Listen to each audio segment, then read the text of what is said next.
Napakahirap ng pamilya ko noong bata pa ako at minamaliit kami ng aming mga kapitbahay at kamag-anak. Mula pagkabata, tinuruan ako ng nanay ko. Kailangan mong mag-aral ng mabuti at bigyan ng karangalan ang pamilya natin paglaki mo.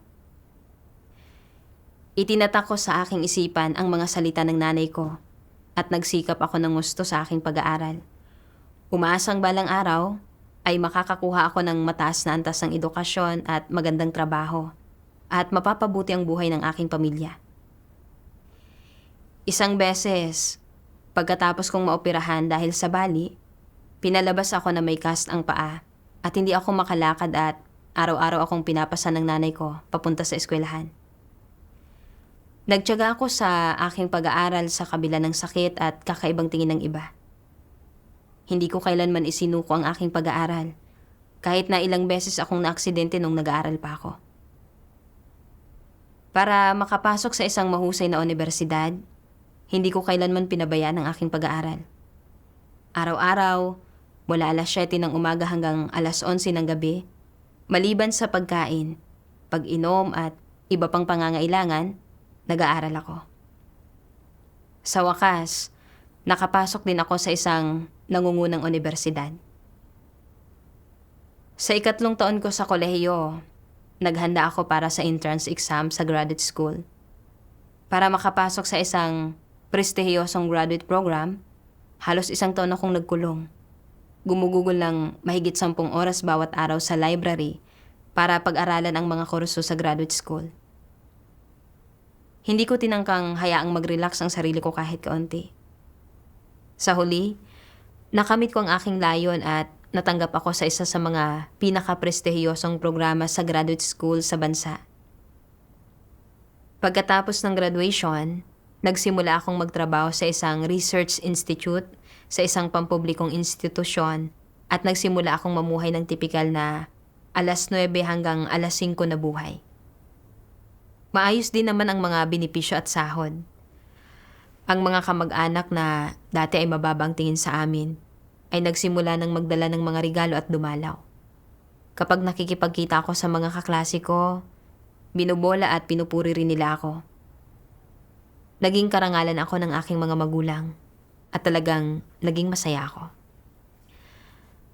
Ngunit pagkatapos kong magsimulang magtrabaho, nakaramdam ako ng hindi maipaliwanag na kahungkagan sa loob. Matagal akong nanatili sa larangan ng siyentipikong pananaliksik at habang mas marami akong pinag-aaralang kaalamang siyentipiko, mas lalo kong napagtatanto na napakaraming di maarok-arok na hindi nalalamang bagay sa mundong ito. Kahit na ialay ko pa ang buong buhay ko sa pananaliksik, ang magiging resulta sa huli ay isang patak lamang sa karagatan. Kaya ano pa ang saysay ng pagpapatuloy sa pananaliksik na ito?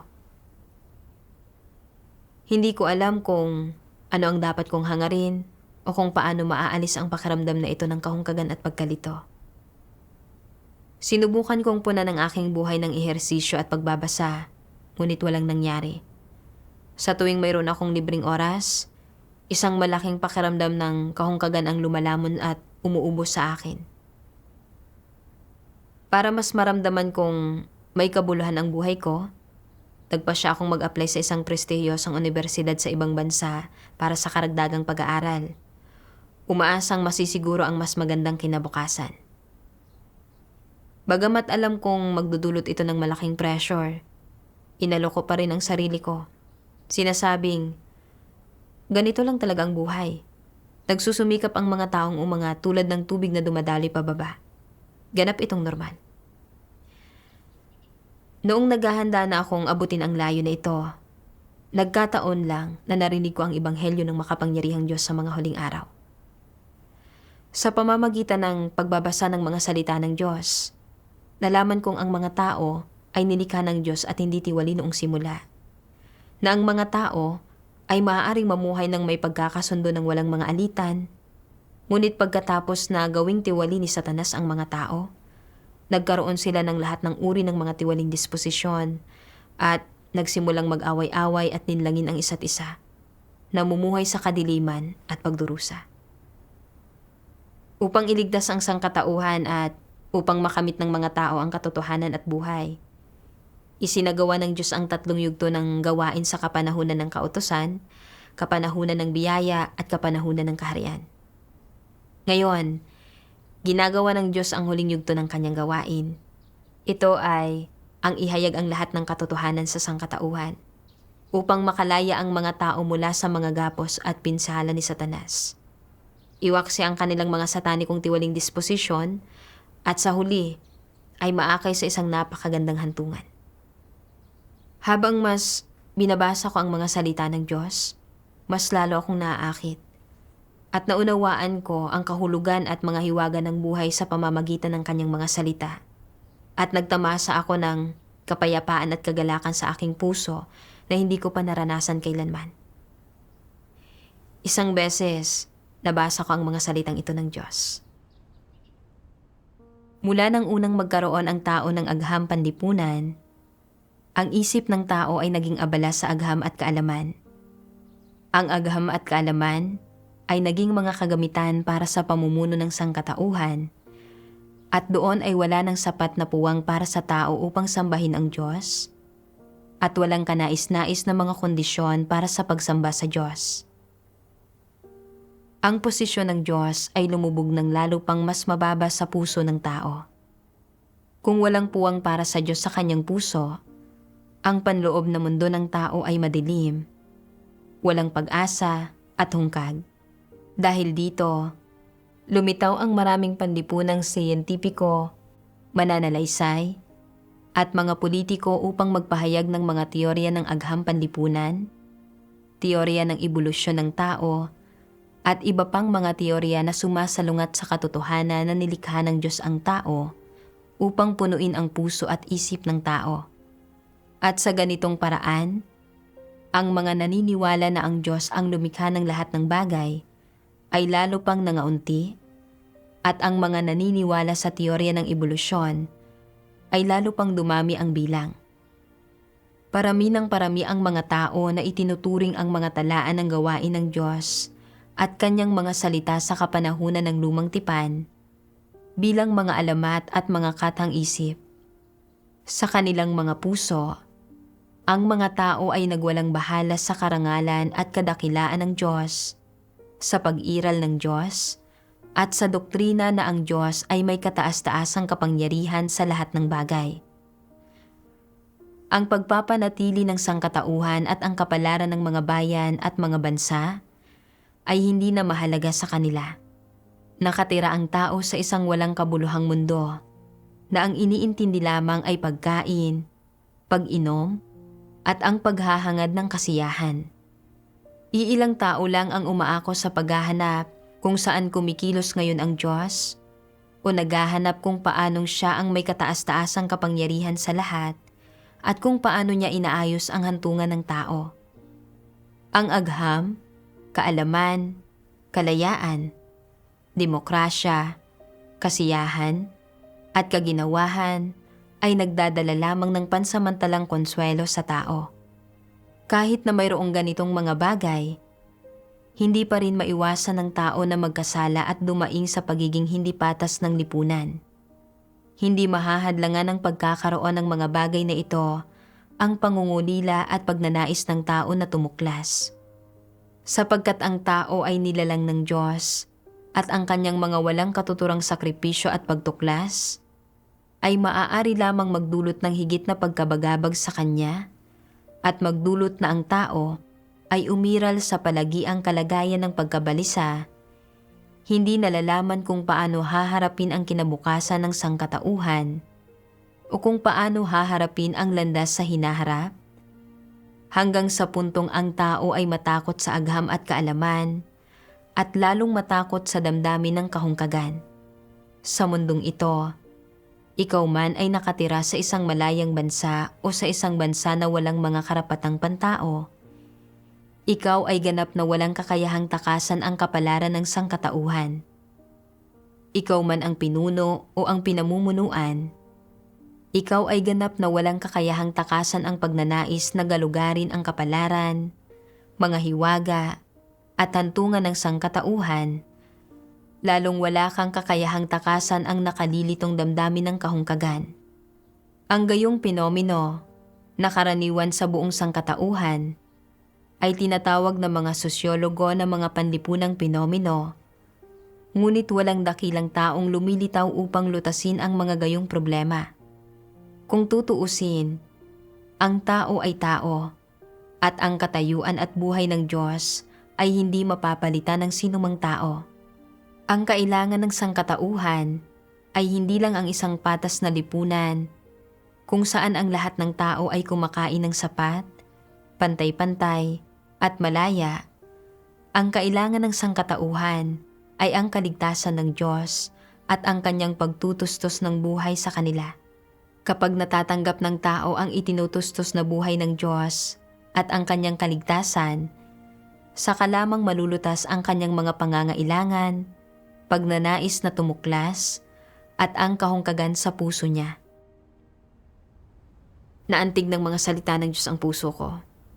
Napagtanto ko na ang agham at kaalamang hinahangad ko sa buong panahon ay hindi ang katotohanan, at na hindi kayang tustusan ng mga ito ang mga pangangailangan ng aking kaluluwa o lutasin ang pagkalito sa aking buhay. Habang mas hinahangad ko ang mga ito, mas nasasakop at napupuno ng agham at kaalaman ang aking puso na lalong naglalayo sa akin sa Diyos. Kahit na nakikita ako ng iba na may mataas na pinag-aralan at magandang kinabukasan at inaakala nilang dapat sana ay masaya ako, hindi ako masaya. Sa halip, napuno ako ng kawalang katiyakan at pagkalito tungkol sa hinaharap. Para maalis ang pakiramdam na ito ng kahungkagan at pagkalito, sinubukan kong punan ang sarili ko ng ehersisyo at pagbabasa, ngunit wala sa mga ito ang makapuno sa kahungkagan sa aking puso. Kaya kinumbinsi ko ang sarili ko na hangarin ang mas matataas pang layon sa buhay.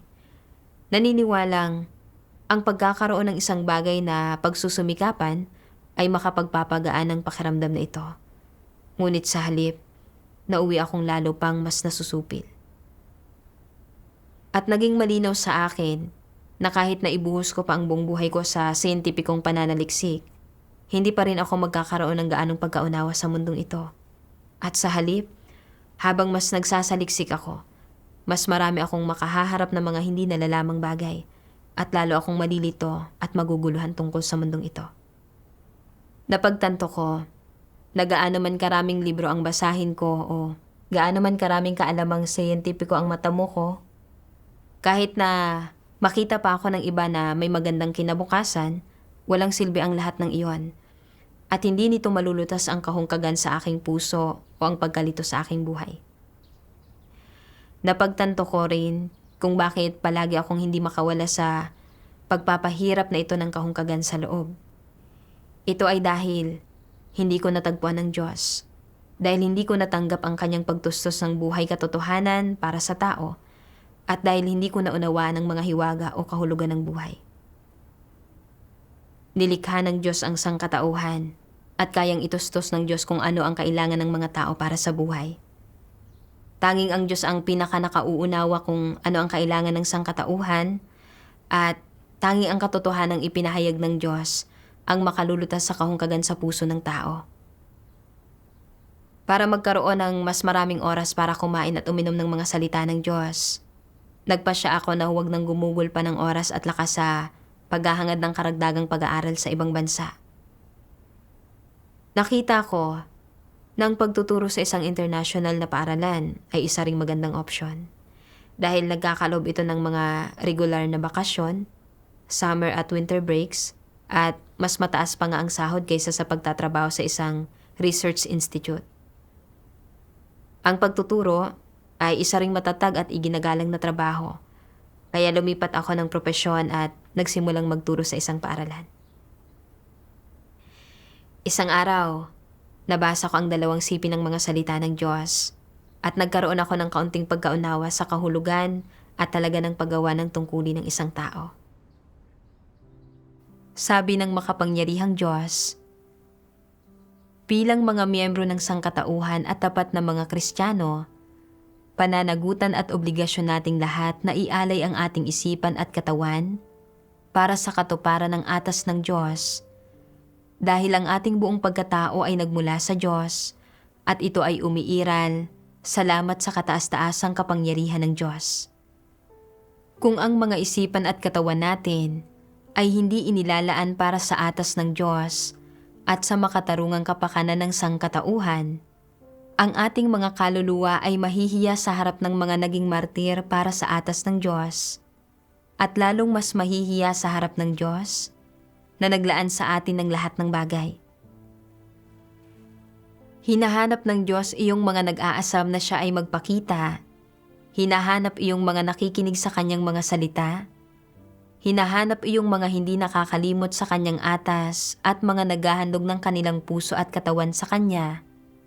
At hinahanap iyong mga kasing mapagpasakop at kasing di lumalaban ng mga bata sa kanyang harapan. Kung ilalaan mo ang iyong sarili sa Diyos, hindi nahahadlangan ng anumang puwersa, titingnan ka ng Diyos ng may pabor at ipagkakaloob sa iyo ang kanyang mga pagpapala. Kung ikaw ay may mataas na katayuan, dakilang reputasyon, saganang kaalaman, napakaraming ari-arian at suporta ng maraming tao, subalit nananatili kang hindi nagugulo ng mga bagay na ito at tumaharap ka pa rin sa Diyos upang tanggapin ang kanyang tawag at ang kanyang atas at nagawin kung ano ang hinihingi ng Diyos sa iyo, ang lahat ng iyong ginagawa ay magiging pinakamakabuluhan sa lupa at pinakamakatarungan na gawain ng sangkatauhan. Pagkatapos basahin ang mga salita ng Diyos, naunawaan ko ang layunin ng Diyos.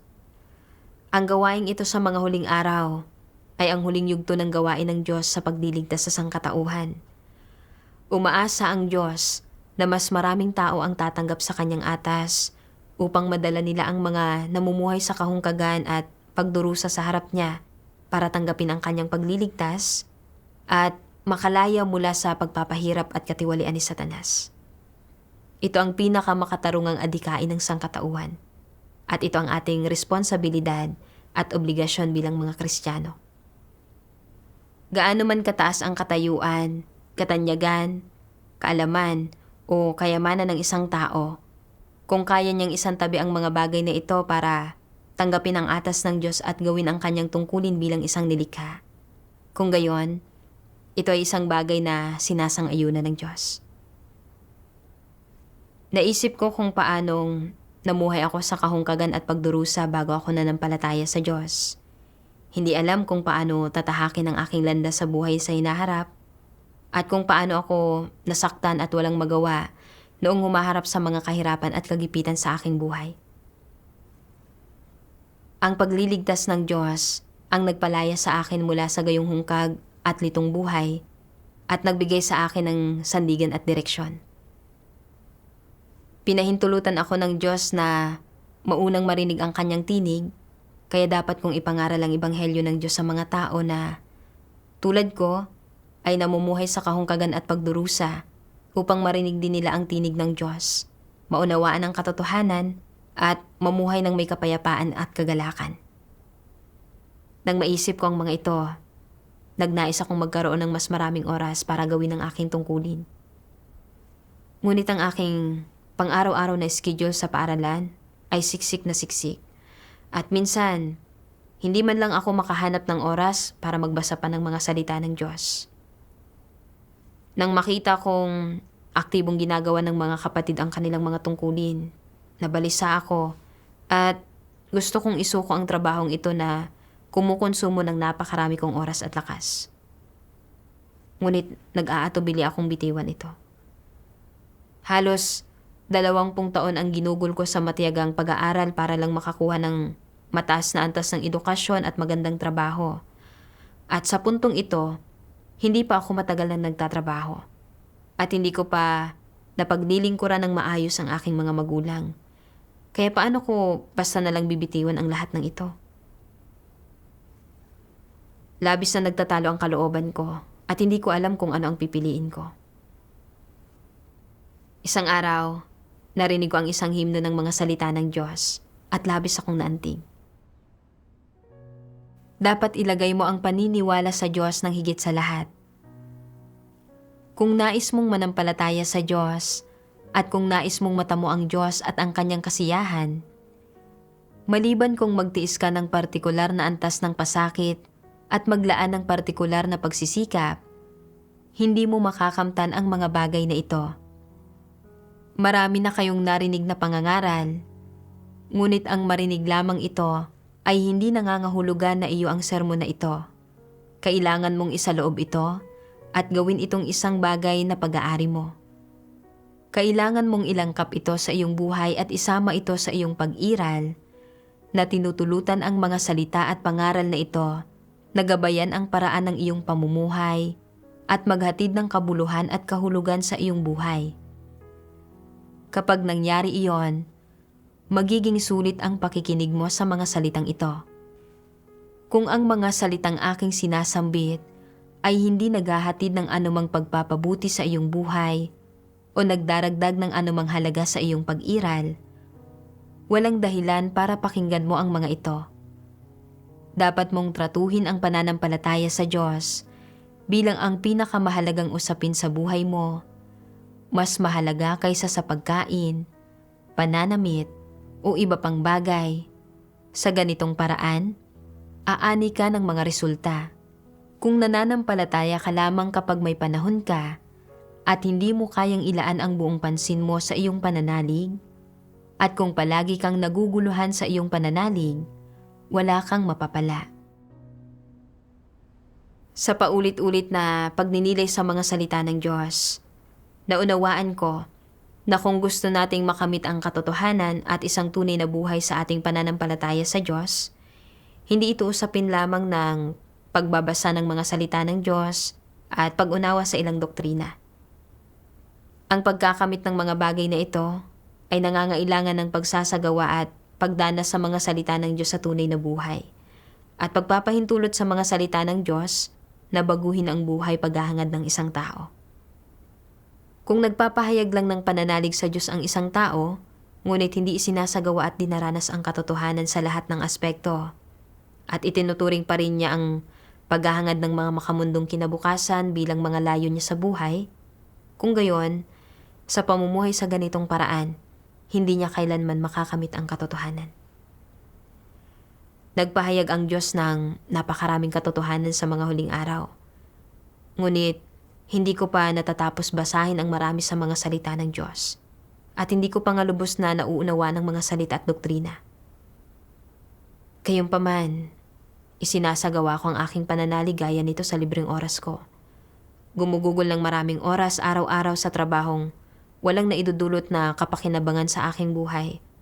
At wala na akong natitirang sobrang oras para kumain at uminom ng mga salita ng Diyos at maunawaan ang katotohanan. Kung patuloy akong magsasagawa ng aking pananalig sa ganitong paraan sa libreng oras ko, hindi ko kailanman maaabot ang pagkaunawa sa katotohanan sa pagtatapos ng aking pananalig, lalong hindi ang tunay na maranasan at makilala ang katotohanan. Pagkatapos maunawa ng mga bagay na ito, naging malinaw sa akin ang mga bagay sa aking puso. Hindi ako maaaring patuloy na magsagawa ng aking pananalig sa ganitong paraan sa aking libreng oras, o sisirain ko ang aking pagkakataon para sa kaligtasan. Patuloy akong nanalangin sa Diyos sa aking puso. Umaasang gagabayan niya ako para makagawa ng tamang desisyon. Patuloy akong nag-iisip kung bakit ngayong nalaman ko ng ang pananampalataya sa Diyos at paghahangad sa katotohanan ang tamang landas sa buhay. Napakahirap pa rin para sa akin na isuko ang aking trabaho para gawin ang aking tungkulin. Ano ba talaga ang ikinababahala ko? Napagtanto ko ng isang dahilan sa likod nito ay ang hirap kong isantabi ang pag-iisip tungkol sa aking mga magulang.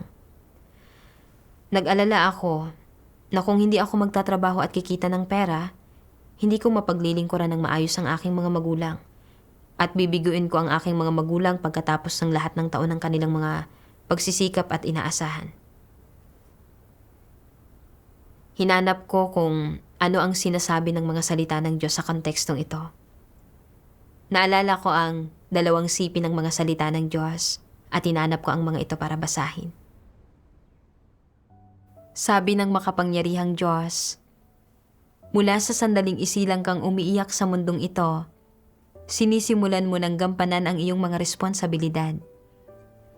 Alang-alang sa plano ng Diyos at sa kanyang ordinasyon, ginagampanan mo ang iyong papel at sinisimulan ang iyong paglalakbay sa buhay. Ano man ang iyong maaaring pinagmulan at anumang paglalakbay ang maaaring nasa iyong harapan, walang makakatakas sa mga pamamatnugot at pagsasaayos ng langit, at walang sino mang makakakontrol sa sarili nilang kapalaran, dahil siya lamang na may kataas-taasang kapangyarihan sa lahat ng bagay, ang may kakayahan sa gayong gawain. Nilikha ng Diyos ang mundong ito at dinala rito ang tao, isang buhay na nilalang na pinagkalooban niya ng buhay. Pagkatapos, nagkaroon ng mga magulang at kamag-anak ang tao at hindi na nag-iisa. Mula nang unang makita ng tao ang material na mundong ito, itinadhana siyang mamuhay sa loob ng pag-orde ng Diyos. Ang hininga ng buhay mula sa Diyos ang sumusuporta sa bawat nabubuhay na nilalang sa kanilang paglaki hanggang sa kanilang pagtanda. Sa panahon ng prosesong ito, walang nakadarama na umiiral at lumalago ang tao sa ilalim ng pangangalaga ng Diyos. Sa halip, naniniwala siya na ang tao ay lumalago sa ilalim ng biyaya ng pagpapalaki ng mga magulang at na ang sarili niyang instinto sa buhay ang nag-uudyok sa kanyang paglago. Ito ay dahil hindi alam ng tao kung sino ang nagkaloob ng buhay niya o kung saan ito nanggaling, lalo nang hindi niya alam kung paano lumilikha ng mga himala ang instinto ng buhay. Ang alam lang niya ay napagkain ang saligan ng pagpapatuloy ng kanyang buhay, na pagtitiyaga ang pinagmumula ng pag-iral ng buhay niya, at na ang mga paniniwala sa kanyang isipan ang puhunan kung saan nakadepende ang kanyang pananatiling buhay. Tungkol sa biyaya at panustos ng Diyos, ganap na walang kamalayan ang tao, at sa ganitong paraan niya inaaksaya ang buhay na ipinagkaloob sa kanya ng Diyos. Wala kahit isang tao na binabantayan ng Diyos sa araw at gabi ang nagkukusang sumamba sa Kanya. Gumagawa lang ang Diyos sa tao nang wala siyang anumang inaasahan ayon sa naplano na niya. Ginagawa niya iyon sa pag-asang balang araw, magigising ang tao mula sa panaginip nito at biglang matatanto ang halaga at kabuluhan ng buhay, ang halagang ibinayad ng Diyos para sa lahat ng Kanyang ibinigay rito, at ang pananabik ng Diyos na masiding nag-aasam na manumbalik ang tao sa Kanya. Sa pagninilay sa mga salita ng Diyos, lumiwanag ang aking puso at labis akong naantig. Ang mga tao ay nagmula sa Diyos at ang ating hininga ng buhay ay ibinigay ng Diyos. Wala tayong pagkakautang sa ating mga magulang.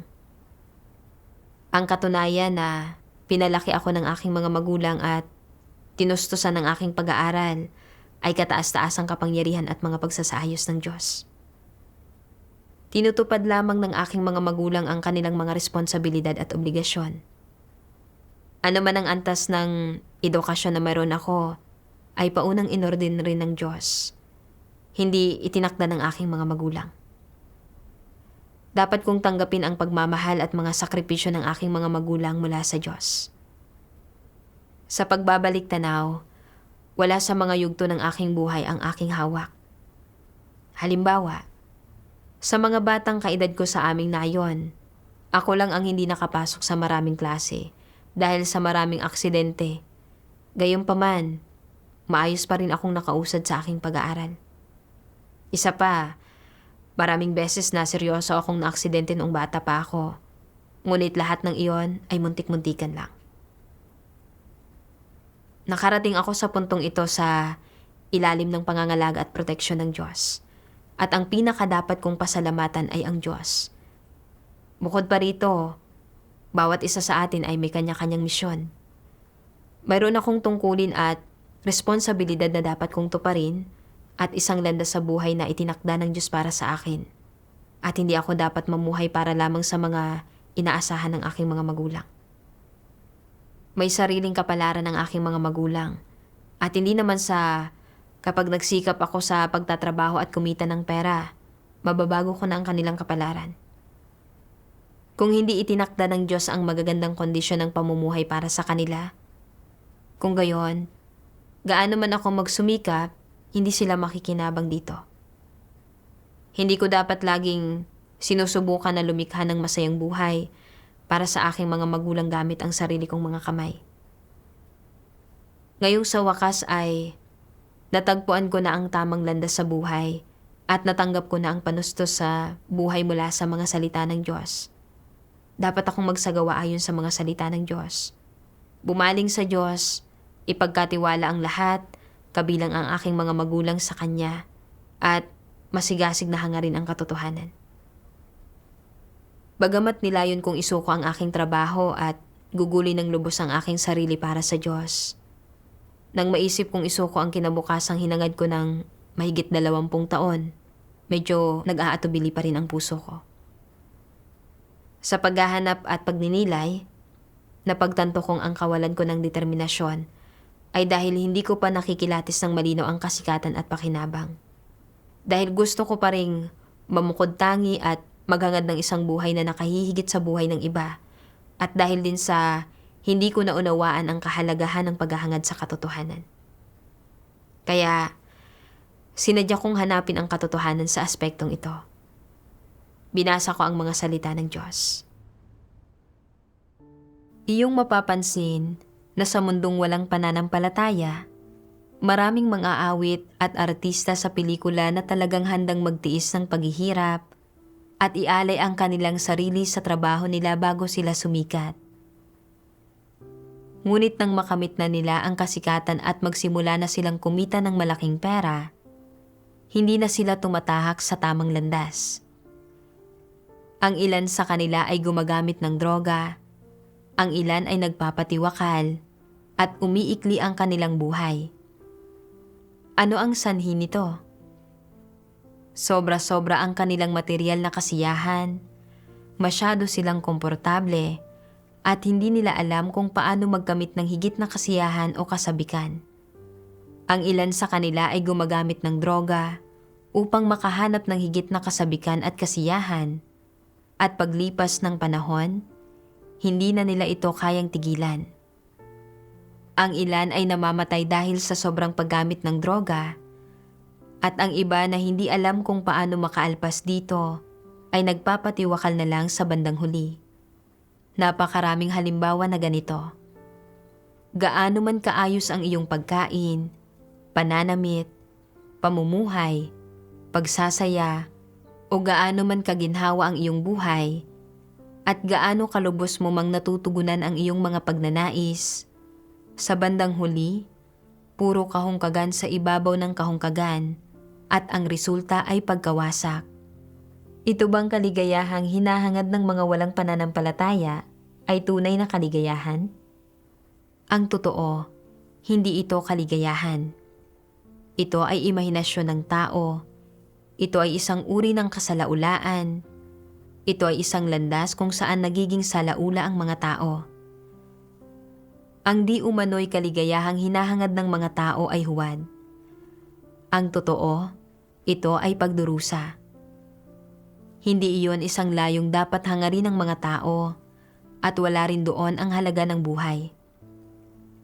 Ang ilan sa mga pamamaraan at metodong ginagamit ni Satanas para gawing tiwali ang mga tao ay paghangarin silang mapalugod ang laman at magpasasa sa kahalayan bilang layon.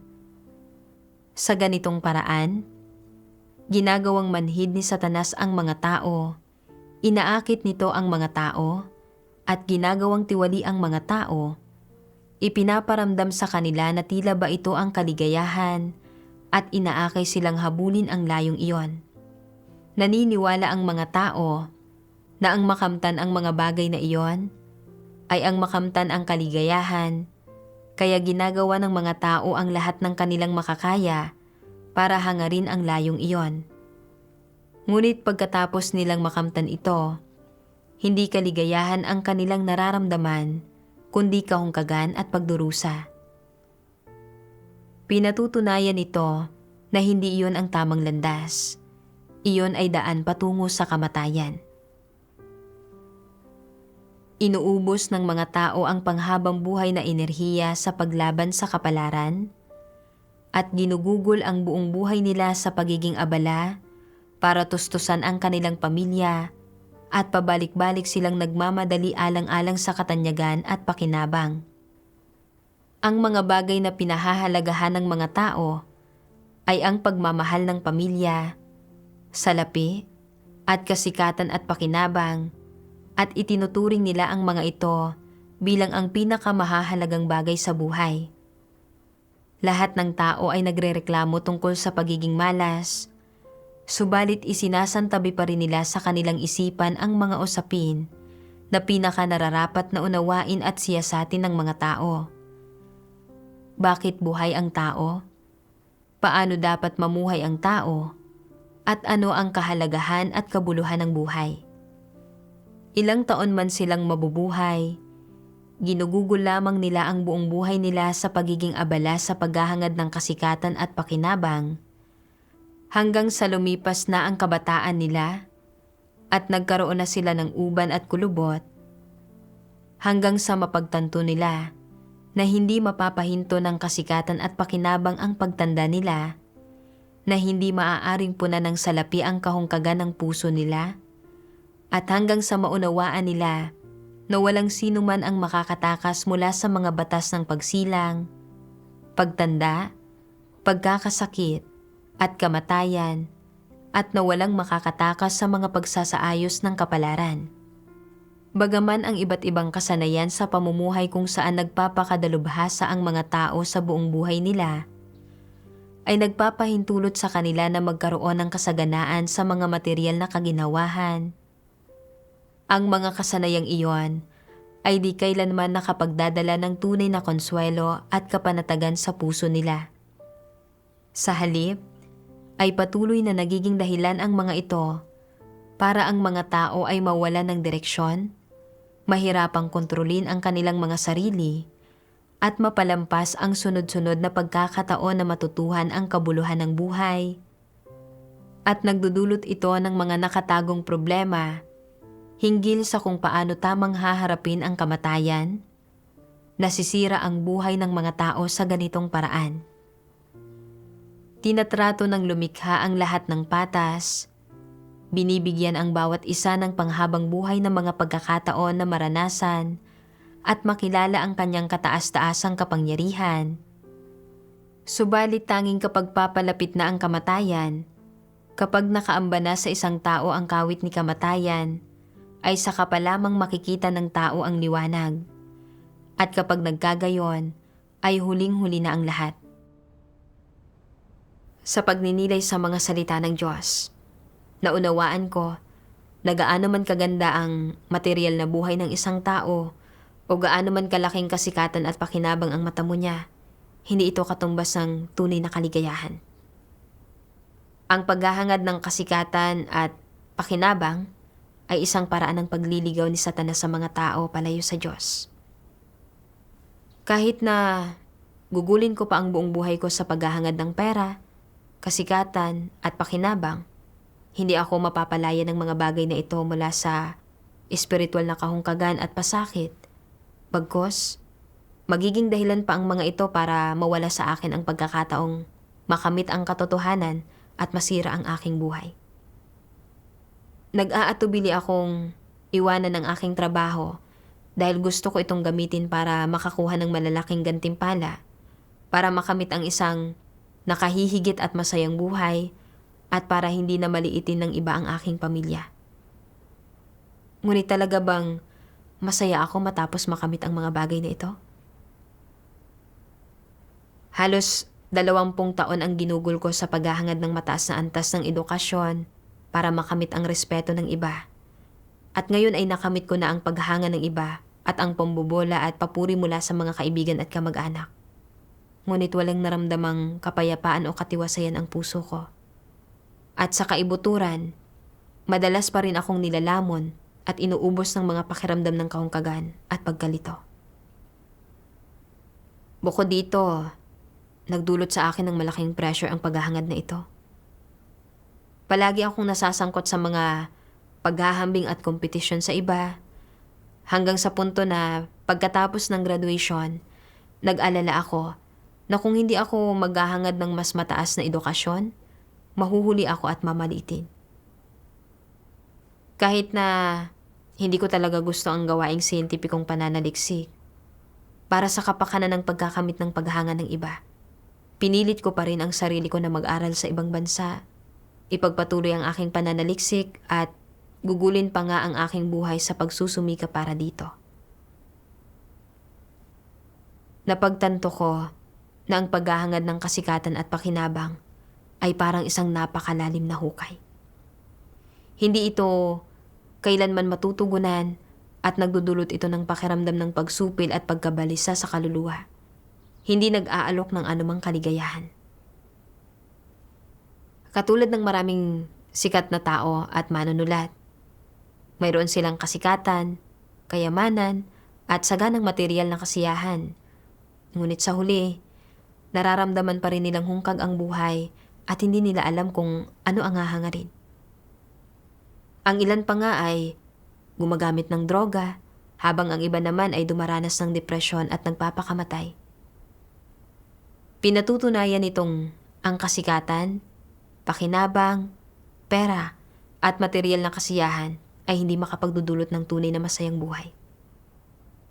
Binigyan ako ng Diyos ng pagkakataong hangarin ang katotohanan at makilala ang lumikha.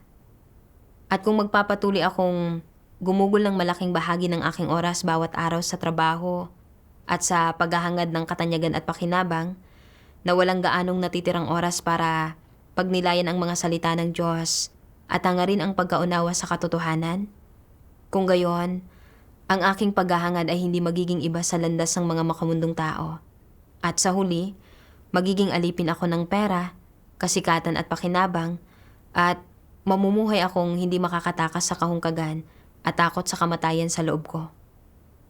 Hindi ba't masasayang lang ang buhay ko? Ngayon, sapat akong mapalad na natanggap ko ang gawain ng Diyos sa mga huling araw. At naunawaan ko na kung tungkol saan talaga ang buhay, kung tungkol saan ang mundong ito, at kung ano ang halaga at kahulugan ng buhay. Sa pamamagitan lamang ng paggugol ng mas maraming oras sa paggawa ng aking tungkulin at paghahangad na makamit ang katotohanan at makilala ang kataas-taasang kapangyarihan ng Diyos, na magiging tunay na mahalaga at makabuluhan ang aking buhay. Pagkatapos maunawaan ang mga bagay na ito, nagkaroon ako ng mas malinaw na pagkaunawa sa landas na dapat kong piliin sa buhay. At nagpasya akong isuko ang trabahong ito na kumukonsumo ng napakarami kong panahon. Kalaunan, nabasa ko pa ang 2 sipi ng mga salita ng Diyos na nagbigay sa akin ng higit pang motibasyon. Sabi ng makapangyarihang Diyos, ano ang dapat ninyong pagnilay-nilayan sa inyong puso matapos ninyong mapakinggan ang kantang, siya na may kataas-taasang kapangyarihan sa lahat? Kung malalaman ng sangkatauhan kung bakit sila nabubuhay at bakit sila namamatay, at sino, sa katunayan, ang may kataas-taasang kapangyarihan sa mundong ito, at sa lahat ng bagay at ang isa na namumuno sa lahat, at kung nasaan siya mismo, at kung ano ang hinihingi niya sa tao, kung mauunawaan ng sangkatauhan ang mga bagay na ito, malalaman nila kung paano pakikitunguhan ang lumikha, at paano sasamba at magpapasakop sa Kanya, magkakamit sila ng suporta sa kanilang puso, magiging payapa sila at masaya, at hindi na sila mabubuhay sa gayong pagdurusa at pasakit. Sa huling pagsusuri, dapat maunawaan ng mga tao ang katotohanan. Ang landas na kanilang pinipili para sa kanilang buhay ay napakahalaga, at mahalaga rin kung paano sila nabubuhay.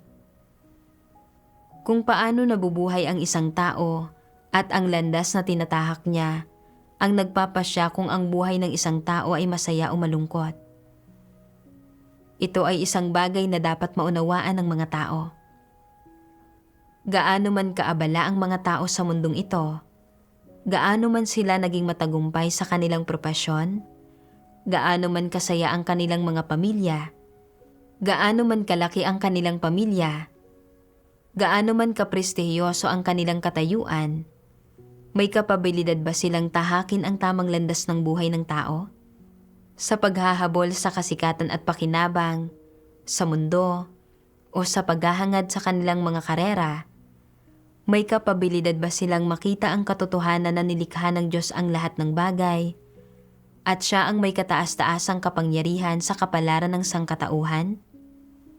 Imposible ito.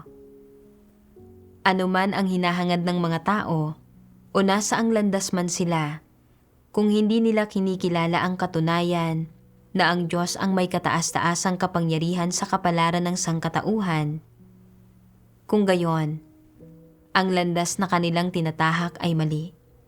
Hindi ito ang tamang landas, kundi ang baliko na landas, ang landas ng kasamaan. Hindi mahalaga kung nagtamo ka ng kasiyahan mula sa iyong espiritual na suporta o kung hindi, at hindi mahalaga kung saan mo natatagpuan ang suportang iyon. Hindi ito tunay na pananalig at hindi ito ang tamang landas para sa buhay ng tao. Ano ang ibig sabihin ng pagkakaroon ng tunay na pananalig? Ito ay ang pagtanggap sa pagpapakita at sa gawain ng Diyos at pagtanggap sa lahat ng katotohanang ipinahayag ng Diyos. Ang katotohanan ito ay ang tamang landas para sa buhay ng tao at ang katotohanan at buhay na dapat hangarin ng mga tao. Ang pagtahak sa tamang landas sa buhay ay pagsunod sa Diyos at pagkakaroon ng kakayahang maunawaan ang katotohanan sa pamumuno ng kanyang mga salita, malaman kung ano ang mabuti at ano ang masama, malaman kung ano ang positibo at kung ano ang negatibo, at maunawaan ang kanyang kataas-taasang kapangyarihan at pagkamakapangyarihan sa lahat. Kapag tunay na nauunawaan ng mga tao sa kanilang puso na hindi lamang nilikha ng Diyos ang langit at lupa at lahat ng bagay, kundi Siya rin ang may kataas-taasang kapangyarihan sa sansinukob at sa lahat ng bagay, magagawa nilang magpasakop sa lahat ng kanyang pamamatnugot at pagsasaayos, mamuhay ayon sa kanyang mga salita, at matakot sa Diyos at umiwas sa kasamaan. Ito ang pagtahak sa tamang landas para sa buhay ng tao. Kapag tinatahak ng mga tao ang tamang landas sa buhay, mauunawaan nila kung bakit nabubuhay ang mga tao at kung paano sila dapat mamuhay upang mabuhay sa liwanag at matanggap ang pagpapala at pagsang-ayon ng Diyos. Sa Biblia, nasusulat ang tungkol kay Job. Gayon namatay si Job, na matanda at puspos ng mga kaarawan. Ito ay nangangahulugan na nang namatay si Job, wala siyang mga panghihinayang at hindi siya nakaramdam ng sakit. Bagkus ay natural siyang lumisan sa mundong ito. Anuman ang naranasan ni Job, ang mga hinahangad at layo niya sa buhay ay masasaya at hindi masasakit. Siya ay maligaya hindi dahil sa mga pagpapala o pagsang-ayon na iginawad sa kanya ng lumikha, kundi mas mahalaga pa rito, dahil sa kanyang mga paghahangad at layon sa buhay, dahil sa lumalagong kaalaman at tunay na personal na karanasan, sa kataas-taasang kapangyarihan ng lumikha na kanyang natamo sa pamamagitan ng pagkatakot sa Diyos at pag-iwas sa kasamaan, at dagdag pa rito, dahil sa nakamamanghang mga gawa ng Diyos na personal na naranasan ni Job sa panahon na napailalim siya sa kataas-taasang kapangyarihan ng lumikha, at dahil sa kanyang magiliw at di malilimutang mga karanasan at mga alaala ng pakikisalamuha sa Diyos at pakikipagkilala sa Diyos. Si Job ay masaya dahil sa kapanatagan at kagalakan na nagmula sa pagkaalam tungkol sa mga layunin ng lumikha, at dahil sa may takot sa Diyos na puso na nilinang kay Job matapos makitang ang lumikha ay dakila, kamangha-mangha, kaibig-ibig at matapat. Ang dahilan kung bakit nakayang harapin ni Job ang kamatayan ng walang paghihirap ay dahil batid niya na sa kanyang pagkamatay, siya ay babalik sa tabi ng lumikha. Ang mga pinagsikapan at natamo niya sa buhay ang nagpahintulot sa kanya na harapin ang kamatayan ng mahinahon, ang nagpahintulot sa kanya na mahinahong harapin ang posibilidad na babawiin ng lumikha ang kanyang buhay, at dagdag pa rito, ang nagpahintulot sa kanya na makatindig ng walang dungis at walang inaalala sa harap ng lumikha. Pagkatapos basahin ang mga salita ng Diyos, naunawaan kong may isang pagkakataon lang ang mga tao para mabuhay at na napakahalaga ng kung paano pinipili ng isang tao ang kanyang landas sa buhay. Dahil ito ang tutukoy kung magiging masaya at mahalaga ba ang buhay ng isang tao. Kung guguguli ng isang tao ang kahabaan ng kanyang buhay sa paghahangad ng makamundong kasikatan at pakinabang o sa pagtuon sa pamilya at mga bagay ng laman, hindi sila makatatahak sa tamang landas sa buhay. Ni hindi nila makikilala ang lumikha at tiyak na hindi nila mauunawaan kung bakit sila nabubuhay. Ang pamumuhay sa ganitong paraan ay magreresulta sa mga damdamin ng kahungkagan at pasakit. Sa pamamagitan lamang ng pagsunod sa Diyos, paggamit ng oras ng isang tao para gawin ang tungkulin ng isang nilikha, hangarin ang katotohanan at kilalanin ang Diyos, magiging tunay na mahalaga ang buhay ng isang tao. Katulad ni Job, nagkamit siya ng isang tunay at konkretong karanasan sa kataas-taasang kapangyarihan at mga pagsasaayos ng lumikha, at sa pamamagitan ng kanyang tunay na karanasan at pagkaunawa sa kataas-taasang kapangyarihan ng lumikha, nagawang magpasakop ni Job sa autoridad ng lumikha. Yamang napalaya na siya mula sa takot sa kamatayan at sa huli, na matanda at puspos ng mga kaarawan. Sa pamamagitan ng kanyang paghahangad, nakamit ni Job ang isang tunay na masaya at makabuluhang buhay. Ang paghahangad sa ganitong paraan ay makalulutas sa kahungkagan ng buhay at sa takot sa kamatayan. Kinailangan kong tularan ang halimbawa ni Job at hangaring isabuhay ang isang makabuluhang buhay. Pagkatapos maunawaan ito, nagbitiw ako sa aking trabaho.